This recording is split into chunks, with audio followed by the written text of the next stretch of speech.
उपवनला नशेडींचा विळखा, अनधिकृत टपऱ्या, पानपट्ट्या आणि फेरीवाल्यांचा सुळसुळाट, स्थानिकांचा संताप. ठाण्यातील उपवन तलाव परिसरात अनधिकृत टपऱ्या, पानपट्ट्या आणि फेरीवाल्यांचा सुळसुळाट झाला असून या ठिकाणी नशेड्यांनी अक्षरशः अड्डा मांडल्याने परिसरातील नागरिक त्रस्त झाले आहेत. ज्येष्ठ नागरिकांना चालवण्यासाठी जागा उरलेली नाही, तर रात्री घरी येणाऱ्या मुलींची या उपवन तलावाच्या परिसरात छेडछाड होत आहे. यामुळे रात्री घरी परतणाऱ्या मुलींच्या सुरक्षितेचा प्रश्न ऐरणीवर आला आहे. मागील 6 महिन्यांपासून सातत्याने तक्रार करूनही ठाणे महापालिकेने कोणतीही ठोस कारवाई न केल्याने नगरसेविका परिषा सरनाईक आक्रमक झाल्या आहेत. त्यांनी ठाणे महानगरपालिका उपायुक्त प्रशांत रोडे यांची रहिवाशांसमवेत भेट घेतली. मंगळवारी उपवन तलाव परिसरातील रहिवाशांसमवेत नगरसेविका परिषा सरनाईक यांनी ठाणे महानगरपालिका उपायुक्त प्रशांत रोडे यांची भेट घेतली.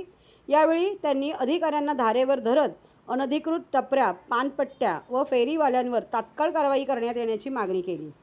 उपवन तलाव परिसरात विठ्ठलाच्या मूर्तीची स्थापना करण्यात आली आहे, मात्र याच पवित्र स्थळासमोर शोरमाच्या गाड्या लागत आहेत. या ठिकाणी देवस्थान, शाळा यांच्या बाहेर पानटपऱ्या उभ्या राहत असून टपरीवर ड्रग्ज, नशेचे प्रकार खुलेआम सुरू आहेत. या परिसरात राहत असलेल्या रात्री 8-9 वाजता घरी परतणाऱ्या मुलींची छेडछाड होत असल्याच्या तक्रारी वाढत आहेत.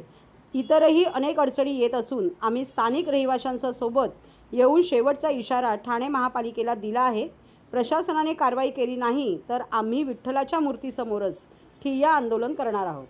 मी गेल्या 6 महिन्यापासून म्हणजे गेल्या 1-1.5 वर्षापासून खरं बघायला गेलं तर आणि गेल्या 6 महिन्यापासून माझ्या प्रभागात म्हणजे उपवन हा परिसर जर तुम्ही बघितलं तर आज तिकडे विठ्ठलाची मूर्तीचं सरनाईक साहेबांनी छान मूर्तीचं स्थापन केलेलं आहे. तसंच त्या ग्रामस्थांची देवी पालाई देवी आणि तसंच सोनाई देवी हा सगळा असतं. आणि जर तुम्ही हा परिसर बघितलं तर सकाळच्या वेळेला पूर्ण परिवार हे वॉकला येत असतं, योगा करत असतात, हास्य थेरपी क्लब असते. तर सकाळच्या वेळेला पण एक तर भाजीवाले सगळे कव्हर करून ठेवतात आणि संध्याकाळला बघितलं तर चेन स्नेचिंग आणि तिकडे आज विठ्ठलाच्या समोर शोरमाच्या गाडी लागतात. आणि ही कोणी स्थानिक मुलं नाहीयेत, कोणी स्थानिकांचे स्टॉल नाहीयेत, हे कुठे बाहेरचे आलेले आहेत, त्यांना काही पडलेली नाहीयेत. आणि इतकं घाणेरड म्हणजे कचरा. आणि मला तर असं वाटते की देवस्थान आहेत, आपले शाळा आहे, ह्या शाळेच्या बाहेर पानटपऱ्या कशा लागतात.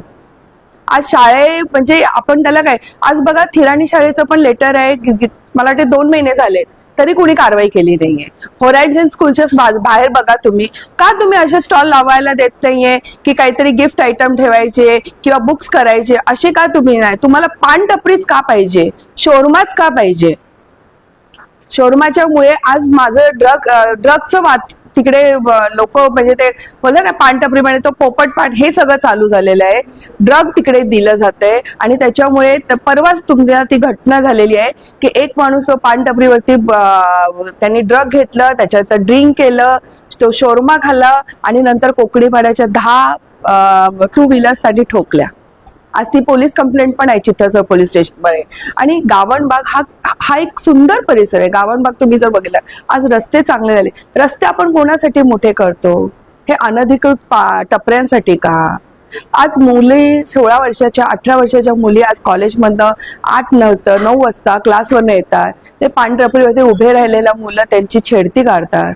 कुठेतरी आपण बोलतोय ठाणं बदलतंय, ठाणं सुधारतंय, पण हे कसं आहे. आणि नंतर काय होतं की सगळे मग फेसबुकवरती टाकतात किती ट्रॅफिक आहे, किती ट्रॅफिक आहे. पण ह्या ट्रॅफिकला पण कुठेतरी आळा घालायला लागेल ना. तर हे मला वाटते हा अनधिकृत आणि हे विकृत पानटपरी स्टॉल धारकांवरती कडक कारवाई जायला पाहिजे. आता माझा अंत संपलेला आहे. आज हे शेवटची मी रोडे साहेबांची भेट घेतलेली आहे. आमचे जे स्थानिक जे सोसायटीचे रहिवासी आहे आपल्या ऑफिसमधनं पण आज आलेले आहे मीटिंग घ्यायला. पण ह्याच्यानंतर आम्ही मीटिंग घेणार नाही. आम्ही त्या पांडुरंगाच्या इकडे खाली बसून ऑनशन उपोषण करणार. लोकल बुल्स आहेत मॅडम, तिकडे ते लोक त्यांना संरक्षण देतात, त्यांच्याकडून हप्ते घेतात आणि त्यांना तिकडे तुम्ही बसा, आम्ही बघतो नाही असे आम्हाला वाटतं. मला असं वाटत नाहीये. कोकणी पाड्याचे जर कोणी मुलं असेल किंवा इकडची तर त्यांना बसून आपण त्यांना त्यांच्याशी ना ते भेट. पण मला ते स्थानिक कोणी तिकडे काम करताना देईल. ज्यांना खरंच मुलांना ते काम पाहिजे असेल तर मला सांगा, मी त्याला 4 दुकान बांधून देईल तिकडे ऑफिशियली. पण हे असं अनधिकृत ते कुठल्या तरी कोकणी पाड्याचा मुलगा असेल किंवा वसंत विहारचा मुलगा असेल आणि बाहेरचे जर इंदिरानगरचे किंवा भांडूपचे लोक आज तुम्ही देवदयाचा परिसर बघितलं, एक तर देवदया हा रस्ता आहे, ट्रॅफिकचा रस्ता आहे, कारण लक्ष्मीनारायण उन्नती हा एवढा रेसिडेंट एरिया आहे, तिकडे स्थानिकांच्या गाड्या असतात, मध्ये डिवायडर लावलेले आणि त्याच्यासमोर कोणी ज्येष्ठ नागरिक आहे ते पानटपरी, आणि तो पानटपरीवाला सरळ बोलतोय कोणाच्या बापाला तरी मला उठवू शकत नाही, हा मेसेज आहे. कॉर्नरचे भाजीवाले हो. मध्यंतरी उठलेले पण आता परत खूप झाले. आज फुटपाथ त्यांना, आज सिनियर सिटीजनला बघा तुम्ही, हा छोटा रस्ता आहे त्याच्यामध्ये डिवायडर आहे, तर फुटपाथ करण्यासाठी सिनियर सिटीजन कसं करतात. आज किती मी मागे पण त्यांना कंप्लेंट केलेली, बरेच सिनियर सिटीजन पडले, त्यांना प्लास्टर गेलेले आहे, त्यांना 4-4 महिने ते घरामध्ये बेड, तर हे चुकीचं आहे ना हे सगळं, तर इकडे कुठेतरी त्याला आळा घालायला पाहिजे. हा, मी टाटा ग्लेनडेलचा रहिवासी आहे.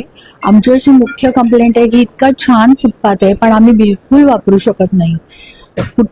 दुकानांच्या पुढे टपऱ्यांच्या पुढे लोक दिवसा रात्री अखंड असतात आणि मुली तर आमच्या बाहेर पडू शकत नाहीत, कारण रात्री सुद्धा तिकडे दोन्ही गेटला.